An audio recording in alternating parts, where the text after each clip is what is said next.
여러분, 사도 바울, 네, 제가 강조하지 않아도 될 것 같아요. 사도 바울, 참 위대한 사도 바울 말에도 부족함이 없어요. 신약 성경에 3분의 1을 썼어요. 서신서 다 사도 바울이 쓴 건 아니지만 거의 다 사도 바울이 썼어요.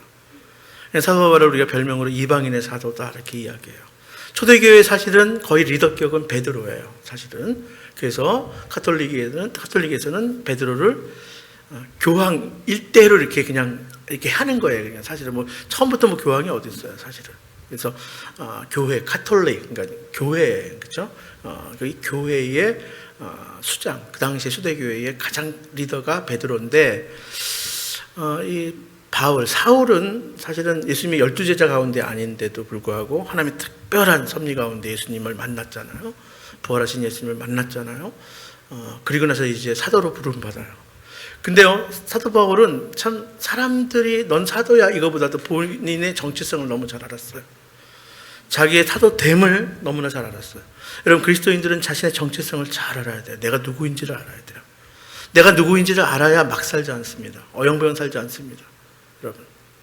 여러분, 여러분들의 정말 그리스도인으로서의 정체성을 분명히 아셔야 돼요. 성도는 쉽게 얘기해서 구별됨입니다.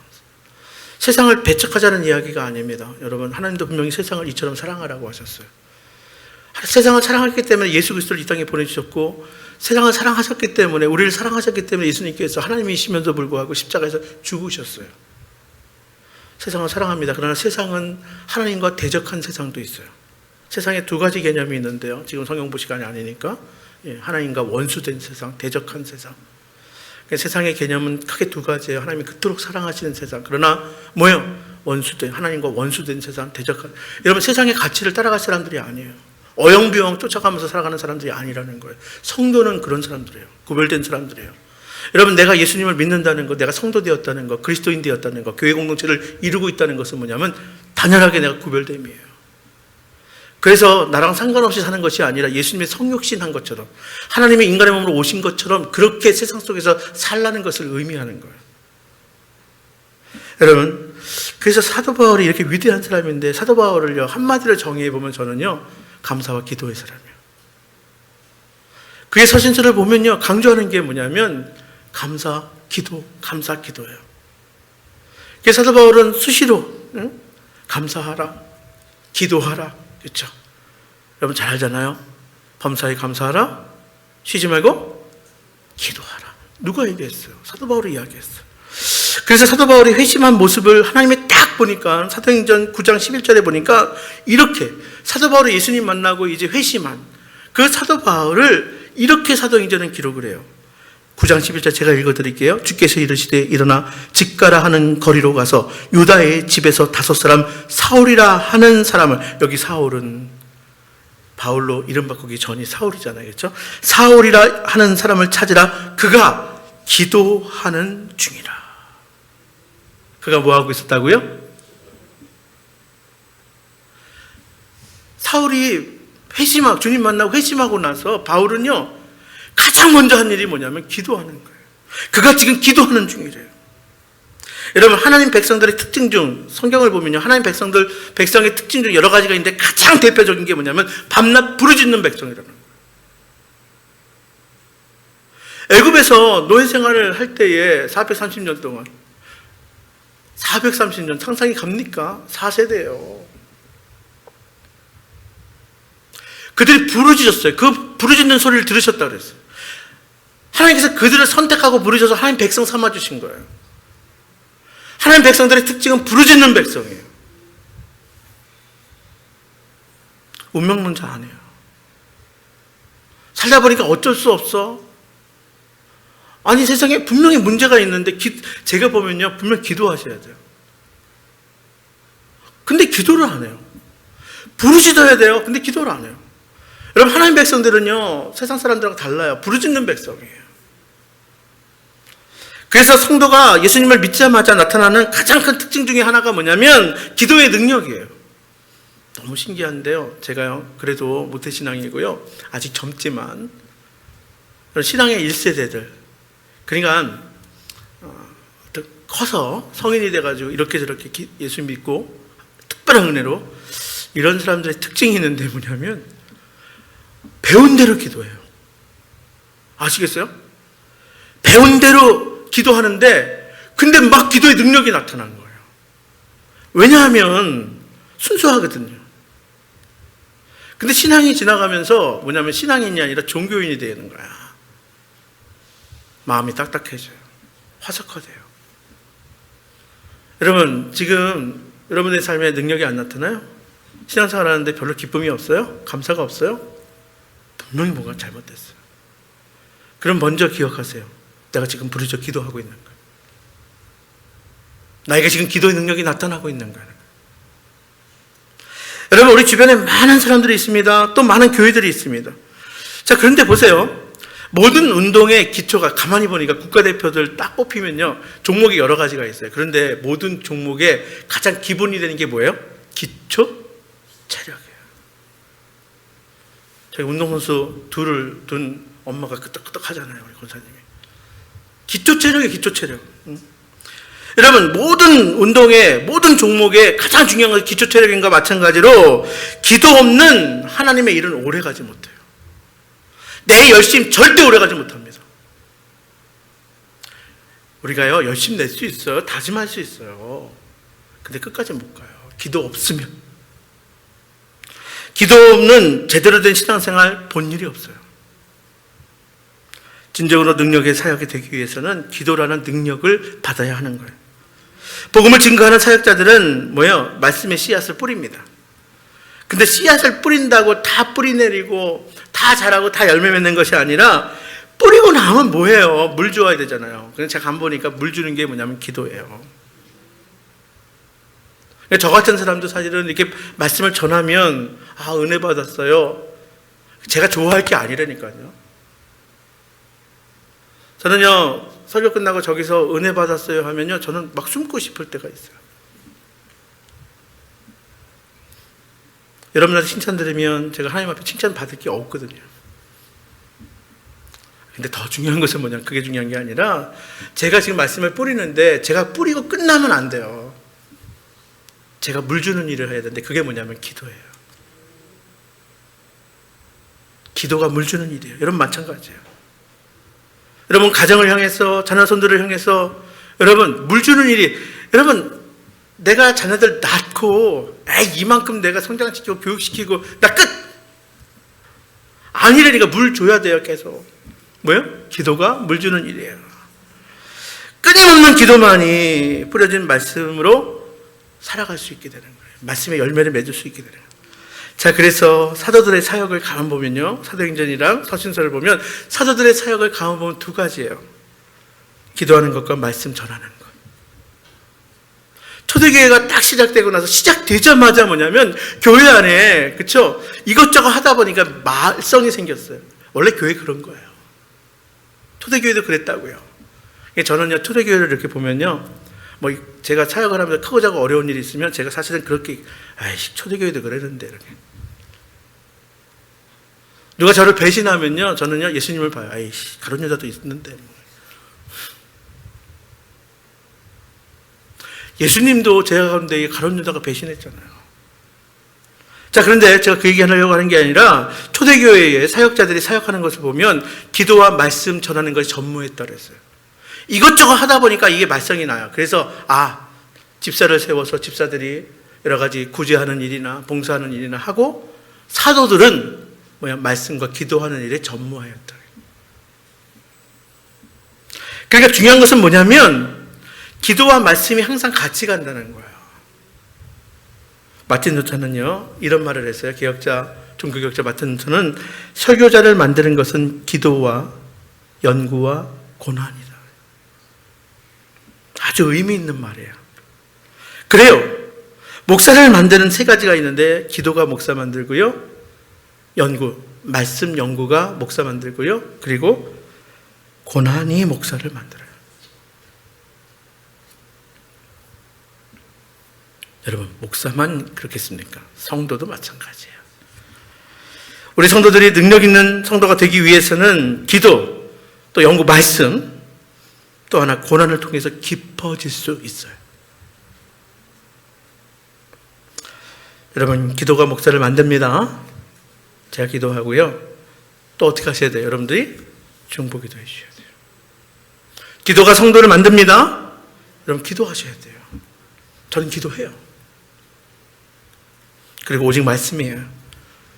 그리고 모든 것이 진짜인지 가짜인지는 어디서 결정나냐면 고난의 골짜기를, 고난의 풀무불을 통과해 봐야 그게 진짜인지 가짜인지. 평상시 때는 몰라요. 고난을 통과해, 고난의 골짜기를 통과해 그게 진짜 성도인지 아니면 무늬만 성도인지. 그러니까 때로는 우리를 광야로 이끄셔요. 고난의 골짜기로 이끄셔요. 그래서 우리로 하여금 실습시키는 거예요. 이렇게 진정한 사역자, 진짜 그리스도인이 이런 과정을 통해서 세워지는 거예요. 여러분 정말로 지금 살아가면서 올해 특별히 어려운 일이 있으십니까? 하나님 앞에서 삶의 고난이 있으십니까? 말씀 굳게 붙드시기를 바랍니다. 간절히 기도하시기를 바랍니다. 지금 고난 가운데 있다면 절호의 기회예요.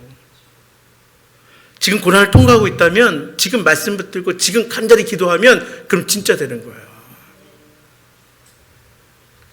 그럼 정말 멋진 인생 되는 거예요. 정말 더 행복한 인생이 되는 거예요. 여러분 로마서 1장에 오늘 본문에 보면 우리가 읽은 말씀이 이제 사도 바울의 기도가 나오거든요. 기도가 나오는데 오늘 기도에서 우리가 알 수 있는 게 한 3가지인데요. 하다가 제가 중간에 멈추든지 하겠습니다.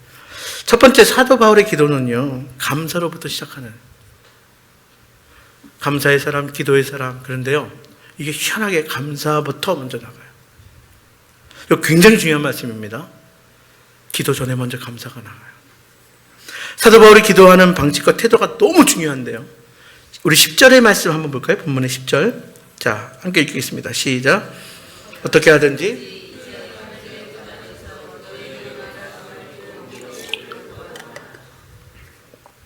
지금 구하거든요. 쉽게 얘기해서 뭐냐면 사도 바울이 지금 아직 로마에 못 갔어요. 로마 교회에 편지 쓰는데 로마서가 정말 중요한 성경이거든요. 이 중요한 성경을 로마서를 쓰는데 로마는 사실은 가보지도 않았어요. 로마 교회 성도들 만나본 적도 없어요. 특히 로마 교회는 사도 바울이 전도해서 복음 증거해서 세운 교회도 아니에요. 전혀 어떻게 보면 상관도 없어요.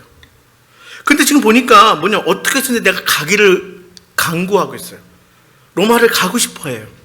로마 교회를 방문하고 로마 교회 성도를 만나고 싶어 해요. 자, 그렇게 기도해요. 근데 이 기도하기 전에 먼저 앞에 8절에 보니까 먼저 뭐 하냐면 감사부터 합니다. 자, 여러분 이것이 사도 바울이 기도의 사람, 기도의 능력을 얻은 비결입니다. 강구하기 전에 먼저 감사했어요. 자, 8절 말씀 볼까요? 8절 말씀이에요. 자, 시작. 먼저 내가 예수 그리스도로 말미암아 너희 모든 사람에 관하여 내 하나님께 감사함은 너희 믿음이 온 세상에 전파됨이로다. 보세요. 먼저 내 하나님께 감사한대요. 그리고 10절에 간구하는 내용이 나오는 거예요. 그러니까 기도 우선 뭐예요? 감사였다는 거예요. 여러분 옥중서신서 빌립보서 4장 6절의 말씀에 보면 잘하는 말씀이에요. 아무것도 염려하지 말고 다만 모든 일에 기도와 간구로 너희 구할 것을 감사함으로 하나님께 아뢰라. 기도와 간구를 뭐예요? 하나님께 감사함으로 하나님께 아뢰래요. 기도의 시작은 감사함으로부터 시작했다는 거예요. 우리가 기도할 때 보세요. 제가 아마 새벽에도 그렇고 우리가 예배로 나갈 때도 제가 먼저 감사로 기도하고 고백하고 회개하고, 그렇죠? 그 다음에 간구하고 말씀. 그냥 하는 게 아니에요. 제가 다 보고 배운 거예요, 이게. 그러니까 기도의 시작은 감사함부터 시작하는 거예요. 감사는 우리가 가지고 있는 믿음을 더 강화시킵니다. 참 신기해요. 지금은요, 이제 학문이 많이 발달돼서 심리학자들이 이야기를 해요. 감사는요, 우리의 인생 메커니즘에 리셋 기능이 있다는 거예요. 여러분, 그래서 감사의 능력, 예수 안 믿는 사람들 이제 아는 거예요. 근데 2000년 전, 그쵸? 아니, 구약 성경에도 왜 감사를? 왜냐, 하나님 우리를 만드셨기 때문에 그래요, 우리 인생을. 아무리 복잡한 일이 있고, 아무리 힘든 일이 있어도 감사하면요, 이게 리셋 된대요. 심리학자들이 이야기하는 거예요. 자, 그런데 우리는 그 정도, 그런 심리학이나 상담, 이거 얘기가 아니에요. 우리는 우리 인생을 얘기하는 거예요. 여러분, 감사는 우리가 가지고 있는 모든 믿음을 더욱 강화시킨다는 거예요. 여러분, 믿음이 있으십니까? 대답을 안 하세요. 예수 믿으십니까? 믿어 구원 받으셨습니까? 믿음이 있네요. 그럼 더욱 강화시켜 나가기를 바랍니다. 뭐로요? 감사로 믿음을 강화시킨다고요. 여러분, 감사하면 믿음이 굳세어져요. 믿음이 강화됩니다. 큰 믿음 됩니다. 감사가 있으면 더 많은 은혜로 나가고요. 또 감사가 있으면 더 능력 가운데 행할 수 있게 되는 거예요. 여러분, 우리 성도를 더 강력하게 만드는 것이 그 입술에서 흘러나오는 감사예요. 반면에 안 되는 사람의 특징이 있어요. 입만 열면 뭐예요? 불평, 불만, 원망. 여러분, 감사하는 사람 옆에 있고 싶어요? 입만 열면 불평하는 사람 옆에 있고 싶어요? 당연하죠. 근데 왜 불평하고 원망해요? 그러니까 옆에 있을 사람도 없는 거예요. 감사하고 기뻐해 보십시오. 믿음이 강화되는 거예요. 믿음이 깊어지는 거예요. 믿음이 성숙한 거예요. 큰 믿음 되는 거예요. 가만히 보세요. 저는 긍정의 힘을 이야기하지 않아요. 감사의 능력을 이야기하는 거예요. 감사는 우리가 가지고 있는 그 믿음을 더욱더 강화시키고 크게 하고 깊게 하고 넓게 하고. 여러분, 감사는 그리스도인의 삶에 있어서 기쁨을 더욱 촉진시킵니다. 여러분, 원망하면요 자신도 우울해져요. 알아요? 원망하면요 한번 보세요. 원망해서 내 삶이 나아집니까? 내가 불평한다고 내가 좀 더 해소돼요? 아니에요. 더 우울해지는 거예요. 옆 사람도 우울하게 만들어요. 여러분, 마귀가 이스라엘 백성들을 얼마나 망하게 만들고 싶었는지. 왜냐하면 하나님이 선택한 민족, 하나님이 선택한 백성이라 마귀가 망하게 하고 싶었어요. 망하게 하는 방법 딱 한 가지예요. 뭐예요? 원망을 심으면 돼요. 불평을 심으면 돼요. 여러분, 요새는 컴퓨터로 성경을 검색할 수 있어요. 창세기부터 한번 원망 한번 검색해 보세요. 쫙 나와요. 모세오경 한번 보세요. 모세오경. 응? 창세기 출애굽기 한번 원망 쫙 나와요. 원망 나옵니다. 그런데 원망이 나오면 그 다음에 반드시 따라 나오는 게 있어요. 하나님께서 분노하셨다. 진노하셨다. 내가 멸하게 할 거다. 내가 망하게 할 거다. 불평하고 원망했더니 다 죽고 멸망하더라 이거예요. 그래서 마귀는 계속해서 우리에게 뭐냐면 감사 못하게 만드는 거예요. 원망하게 만드는 거예요. 불평하게 만드는 거예요. 대표적으로 민수기 14장 27절 말씀에 나를 원망하는 이 악한 회중에게 내가 어느 때까지 참으리야. 이스라엘 자손이 나를 향하여 원망하는 바 그 원망하는 바를 내가 들었노라. 누가요? 하나님께서. 여러분, 사도 바울의 기도의 특징이 뭐냐면 그의 기도에 항상 기도 전에 뭐가 나온다고요? 감사. 그러니까 기도와 감사가 항상 따라 나가요. 여러분, 한약에 꼭 어느 약을 줘도 꼭 들어가는 재료가 있대요. 뭐예요? 어휴, 잘하시네. 그래서 약방에 기도의 감초가 뭘까요? 감사예요, 감사.